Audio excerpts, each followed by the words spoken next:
مسکینوں، محلے داروں، مسجدوں کے ساتھ، سب کے ساتھ اس کا تعلق جڑ جاتا ہے۔ وہ بندہ جیسے جیسے قرآن پڑھتا ہے وہ عاجز بنتا جاتا ہے۔ قرآن پڑھنے والا بندہ کبھی بھی، جو بندہ قرآن سمجھنے والا، پڑھنے والا نہیں بلکہ قرآن پر عمل کرنے والا ہے، جو اہل قرآن ہے،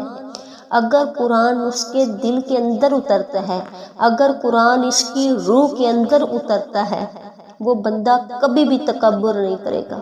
وہ بندہ کبھی بھی غرور نہیں کر سکتا۔ اور کچھ تو ایسے ہیں کہ قرآن گودوں کے اندر رکھ کے ہر وقت پڑھتے ہوئے پھر بھی حقوق العباد کو پورا نہیں کرتے۔ تو قرآن کو پڑھنے والے، قرآن کو سمجھنے والے، قرآن پر عمل کرنے والے پھر کیا کرتے ہیں کہ ان کی راتیں مصلوں پر گزرتی ہیں، اور پھر کیا ہوتا ہے